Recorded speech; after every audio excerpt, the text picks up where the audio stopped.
తిరుమల తిరుపతి దేవస్థానంలో ఎట్టకేలకు అధర్మ పాలనకు స్వస్తి పలికారు.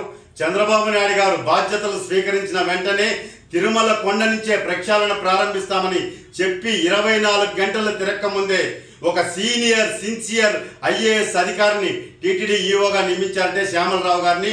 నిజంగా ఇది శ్రీవారి భక్తుల విజయంగా భావిస్తూ మనస్ఫూర్తిగా కృతజ్ఞతలు తెలియజేసుకుంటున్నాము.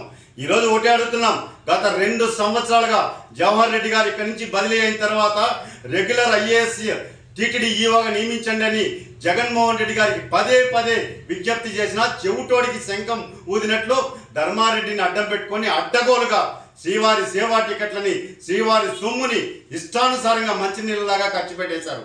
ఎఫ్ఎస్సి పదవి నుంచి ఈ రోజు తొలగించారు.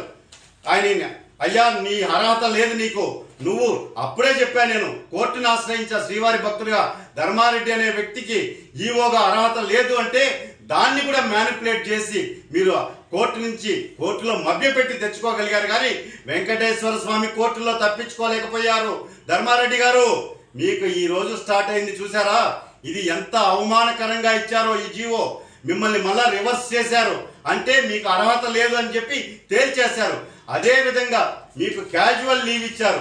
క్యాజువల్ లీవ్ ఏమని ఇచ్చారు తెలుసా, మీ casual leave sanctioned but should be available in the state Andhra Pradesh అని ఇచ్చారు. అంటే ఈ మెమో చూస్తే ఏమర్థమవుతుందో తెలుసా భక్తులకంతా, ఒక ముద్దాయి, కరుడు గట్టిన ముద్దాయికి కోర్టు ఏదైతే కండిషన్ బెయిల్ ఇస్తుందో ఈ రాష్ట్రం దాటిపోవద్దు అని ఆ తరహాలో ఒక అధికారికి ఈరోజు ప్రభుత్వం మెమో ఇచ్చి నువ్వు లీవ్ శాంక్షన్ చేస్తున్నావు కానీ ఈ రాష్ట్రం విడిచిపోవద్దు అంటే ఇది ఇంతకన్నా అవమానం ఏ అధికారి కన్నా జరుగుతుందా? అది వెంకన్న లీలలు. వెంకన్నతో వద్దు వద్దు వద్దు అని చెప్పాం, విన్నారా? ఇష్టం వచ్చినట్టు బరి తెగించి అధికారంతో అహంకారంతో రెచ్చిపోయారు, విర్రవీగారు. ఈరోజు పరిస్థితి ఏమైంది? ఇదే కాదు, శ్యామలరావు గారికి మేము నేరుగా కలిసి విజ్ఞప్తి చేస్తాం. తిరుమల కొండ మీద 100 సంవత్సరాల చరిత్ర కలిగినటువంటి పార్వేటి మండపాన్ని ఎవరి అనుమతితో కూల్చావు? నీకు సహకరించినటువంటి ఇంజనీరింగ్ అధికారులు, చీఫ్ ఇంజనీర్ మీద, ఈఓ ధర్మారెడ్డి మీద ఆర్కియాలజీ సర్వే ఆఫ్ ఇండియా ఎందుకు చర్యలు తీసుకోలేదు?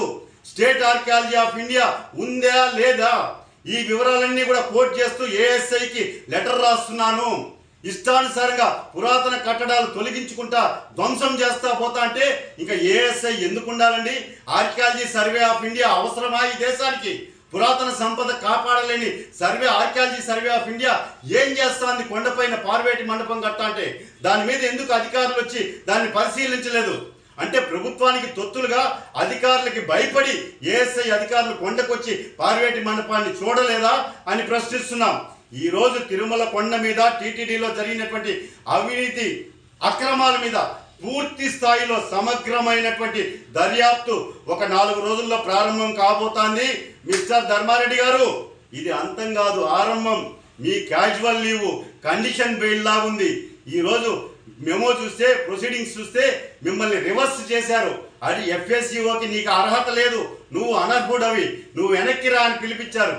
ఇంకా ఉంది, ఇంకా మూడోది, ఇంకా నెక్స్ట్ నువ్వు ఏదైతే సంతకాలు పెట్టారో శ్రీవాణి ట్రస్ట్ సేవా టికెట్ల మీద, డిపాజిట్ల మీద, కోట్లాది రూపాయల ఇంజనీరింగ్ పనుల మీద అన్నీ కూడా, అదేవిధంగా ఆర్కియాలజీ సర్వే ఆఫ్ ఇండియా, పురాతన కట్టడాలు కట్టడము వీటన్నిటి మూడుగా సమగ్రంగా వెంకటేశ్వర స్వామి పని ప్రారంభించాడు.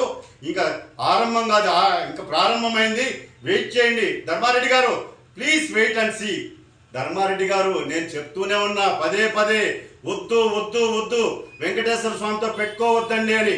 మా వెంకటేశ్వర స్వామి ఎలాంటి వాళ్ళో తెలుసా? వెంకటేశ్వర స్వామి భక్తులు ముద్దుగా పిలుచుకునేది ఎన్కౌంటర్ స్పెషలిస్ట్. ఎన్కౌంటర్ స్పెషలిస్ట్ అంటే పద్ధతి మార్చుకోమని చెప్పి తప్పు చేసిన వాళ్ళని ఒకసారి హెచ్చరిస్తాడు, రెండోసారి హెచ్చరిస్తాడు, పదే హెచ్చరిస్తాడు, మీ పద్ధతి మార్చుకోండి, నా డబ్బు జోలికి రాకండి అని.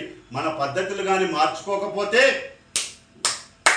ఎన్కౌంటర్ స్పెషలిస్ట్ ఇంకా అంతే.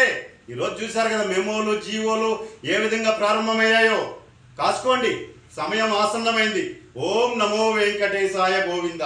ధర్మో రక్షితి రక్షితః.